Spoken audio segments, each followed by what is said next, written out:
예스 탑. 예스 탑. 최영대 뉴스 정면 승부. 화요일 하루 잘 보내고 계십니까? YTN 뉴스 FM 뉴스 정면 승부 최영일입니다. 왜 우리가 중국이 원하는 대로 하나의 중국에 얽매여야 하는지 모르겠다. 자, 트럼프 당선인이 최근 언론과의 인터뷰에서 이런 발언을 했다고 하는데요. 단교 37년 만에 대만 총통과 통화한 이래 중국과 대립각을 더욱 날카롭게 세우는 모습이죠. 문제는 우리의 대응입니다. 북핵 문제로 양국과 복잡하게 얽혀 있습니다만 정상외교가 불가능한 상태라는 점인데요. 미, 중, 일, 러 주변 4강의 각축전 속에 사령탑 없는 우리 외교의 설 자리가 더욱 좁아질 수도 있다. 이런 우려가 나옵니다. 오늘 뉴스 정면 승부 2부에서는요. 최근 트럼프 인수위 관계자들을 만나고 돌아온 새누리당 원유철 의원을 연결해서 북핵 문제를 바라보는 트럼프 당선인의 시각과 향후 미중 관계를 진단해 보겠습니다. 그리고 이 친박계 중진 의원으로서 새누리당을 비롯해서 최근 전국 상황을 어떻게 보는지 여러 가지 질문 나눠보겠습니다. 뉴스 정면 승부 지금 시작합니다.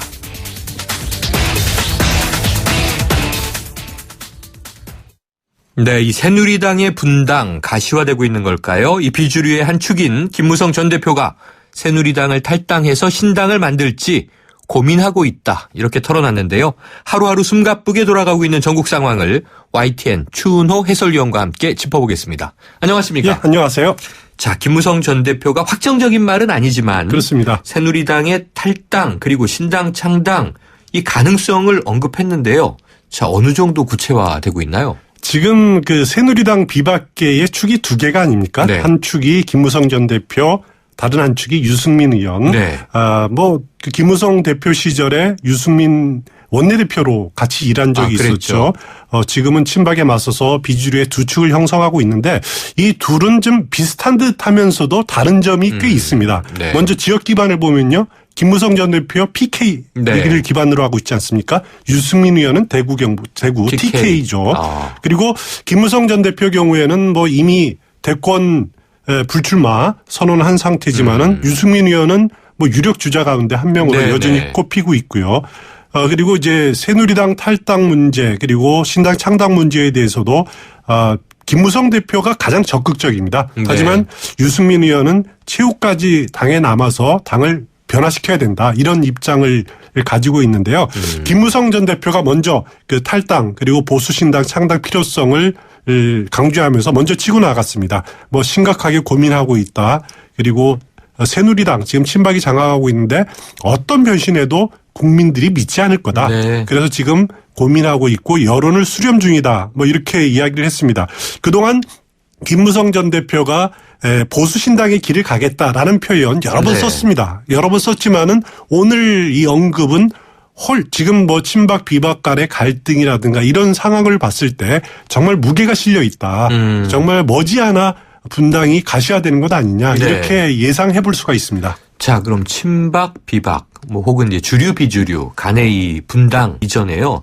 지금 짚어주신 대로 이 비주류 내의 두 축 중에 한 축, 유승민 의원은 신당 창당 얘기는 아직 안 하고 있고. 그렇습니다. 잘 들어보니까 뭐 마지막 수단이 탈당이 될 수는 있다라고는 하지만 당내 개혁에 무게를 두고 있는데 그럼 비박 내에서도 좀 서로 다른 길을 갈 가능성 있습니까? 지금으로서는 일단 뭐 큰 흐름은 같을 겁니다. 네. 큰 흐름을 같은데 유승민 의원의 경우는 앞서 말씀드렸듯이 기반이 TK라는 점을 염두에 네. 두지 않을 수가 없는데요. 대권 후보 꿈꾸는 주자로서 자신의 정치적인 기반인 대구 경북 지방의 여론에 민감할 수밖에 없거든요. 네. 이 지역은 틀림없이 아직도 박근혜 대통령에 대한 동정 여론 존재하는 것 사실입니다. 그렇기 때문에 유승민 의원이 선도적인 탈당을 한다든가 네. 선도적으로 치고 나가서 신당을 창당한다든가 하는 것은 굉장히 부담을 느낄 수밖에 없을 겁니다. 그래서 지금 이제 최후의 카드가 탈당이다라는 식의 표현을 쓰고 있는데 하지만 점점 유승민 의원으로서도 선택할 수 있는 길이 많지가 않아지고 있다. 선택지가 줄어들고 있다라는 겁니다. 친박계가 당권 지금 놓지 않고 있고 원내대표까지도 만약에 경선에서 친박계가 차지하고 해버리고 네. 뭐 이런 식의 움직임이 계속된다라면은 그 상태에서 김무성 전 대표 측이 빠져버린다면은 자칫 유승민 의원은 새누리당 내에서 고립무원 상태가 될 네, 가능성도 충분히 있거든요. 네. 물론 유승민 의원 지난 탄핵 국면에서 비주류 특히 그 김무성 전 대표가 왔다 갔다 하는 과정이 있었죠. 대통령의 그렇죠. 4월 퇴진 제안을 고민해 보자 뭐 이런 식의 네. 제안이었는데 이거를 또 거절하고 무게를 잡아준 사람이 유승민 의원이었거든요. 탄핵으로 몰고 가는 그런 역할을 분명히 한 것은 사실인데 이제는 상황이 또 바뀌었습니다. 김무성 전 대표가 탈당 드라이브를 걸고 있고 유승민 의원은 좀 머뭇거리는 상황인데 네. 정치적으로 힘든 선택의 순간 머지않아 곧 닥치게 될 것 같습니다. 아, 지금 말씀 들어보다 보니까 지역 기반의 한계라는 게 말이죠. 지난 총선 때 유승민 후보가 그때 탈당하고 무소속으로 나와서 당선되고 복당을 그렇죠. 했는데 그때도 신당 창당 얘기는 절대 안 하고 나는 돌아갈 것이다. 이 얘기를 계속 했던 기억이 납니다. 자, 그런데 조금 이제 이 가능성의 문제일 뿐이니까 만약에 이렇게 전제를 달아야겠습니다만 만약에 이 김무성 전 대표가 탈당하게 되면요. 신당이 합류할 세력 좀 이 수 계산이 되나요? 명확하게 말씀드리기는 어려운데요. 네. 지금 뭐 만약에 비주류가 탈당하더라도 김무성 전 대표가 혈혈단신으로 아니면 단독으로 탈당할지 아니면 유승민 의원이 동반 탈당할지에 따라서 일단 수가 네. 많이 차이가 날 겁니다. 네. 만약에 이들이 동반 탈당한다라면은 수는 꽤 될 겁니다. 지금 황경철 비상시국위원회 네네. 대변인이죠. 이제는 해체한다고 했습니다만은 탈당하면은 함께하는 숫자가 한 30명 이상이 될 것이다.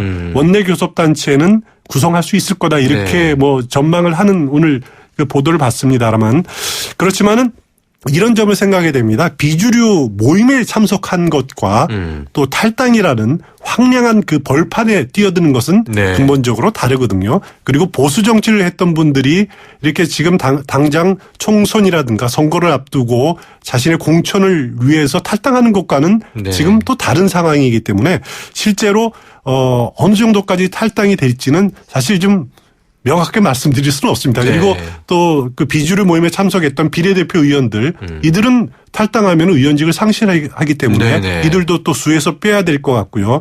그렇기 때문에 지금 앞으로 원내대표 경선이라든가 아니면은 이정현 대표가 물러나면은 비대위원장 선출 이런 것 과정들이 남아 있는데 그 친박과 비박의 그런 대결의 장들을 통해서 만약에 비박이 승리한다. 라고 하면은 뭐 탈당은 뭐 없었던 일이 되고 당권을 장악하고 당 개혁의 혁신에 본격화할 거지만 만약에 친박이 계속 그 주도권을 유지한다라고 하면은 뭐 그럴 경우에는 비박이 떠밀려서 가게 될 거고 그럴 경우에는 또 상당 부분에 유승민 의원도 떠밀려 갈 것이니까 동반 탈당이 이루어지면서 꽤 많은 의원들이 탈당할 가능성은 충분히 있어 보일 것 같습니다. 네. 그렇지만 어제 말씀드렸듯이 반기문 유엔 사무총장이 귀국해서 어떤 선택을 하느냐. 그때 만약까지 지금의 상황이 유지된다라면은 그때는 탈당 폭이 굉장히 커질 수도 있다. 이렇게 예측해 볼 수 있습니다. 그래요. 자, 이제 지금 바로 그 말씀 짚어주셨는데 이 친박계 입장도 있는 거잖아요. 그렇습니다. 그러다 보니까 친박계는 물러나지 않겠다, 버티겠다 지금 이렇게 나오고 있는 거고요. 오히려 나가느냐 안 나가느냐 문제를 떠나서 이 김무성 전 대표, 유승민 의원 오히려 출당시키려고 한다 이런 진단도 있던데 그런가요? 친박계가 지금 조직적인 반격에 나서고 있는 건 사실인데요. 오늘 개파 모임 발족하지 않았습니까? 그래서 쟤를 규합했고. 혁신과 통합 보수연합. 그렇습니다. 또 눈여겨볼 대목이요. 당 중앙윤리위원회. 네네. 지금 7명이었었거든요. 네. 근데 당원상 15명까지 가능한데 네. 오늘 8명을 추가로 임명을 했습니다. 15명을 채운 거네요. 그렇습니다. 정원을 채웠습니다. 아무 문제가 없습니다. 최고위원회에서 이렇게 의결 거쳐서 대표가 임명하면 되는데 그런데 8명의 면면을 보면은 4명이 친박계 의원들로 채웠고요. 네. 4명은 외부 인사로 채웠습니다. 아하. 이게 왜 중요하냐면은 당장 20일에 박근혜 대통령에 대한 징계 수위를 윤리위원회에서 결정하게 되지 않습니까? 친박이 주류를 차지한다면 유야무야 될 가능성도 있고요. 네. 나아가서 김무성, 유승민 의원에 대해서 징계를 할 수도 있다라는 아하. 거죠.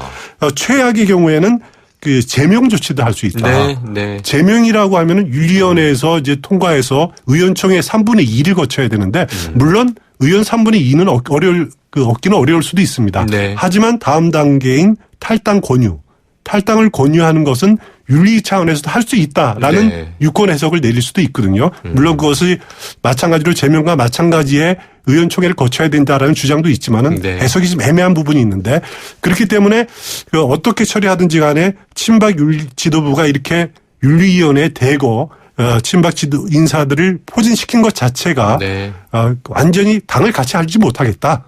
몰아낼 수도 있다. 이런 의지로 읽혀지는 대목입니다. 아, 그렇군요. 자, 내일은 또 청문회가 시작되고요. 그렇습니다. 그 16일에는 또 이 원내대표 재선출도 있으니까 지켜볼 일이 매일 쏟아집니다. 오늘 소식 여기까지 듣죠. 고맙습니다. 감사합니다. 지금까지 추은호 YTN 해설위원이었습니다. 임플란트 아플까? 오래 걸릴까? 네오 하세요. 네오 임플란트는 시술 받는 사람의 편안함까지 생각하니까 환자를 생각하는 임플란트 네오 임플란트 네오 하세요. 임플란트는 의료기기이므로 치과 전문의와 상담하여 결정하세요.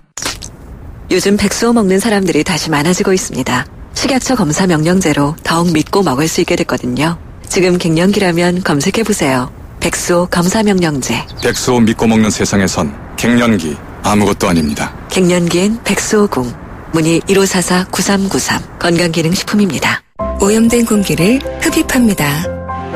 360도 사방에서 순수한 공기를 내보냅니다.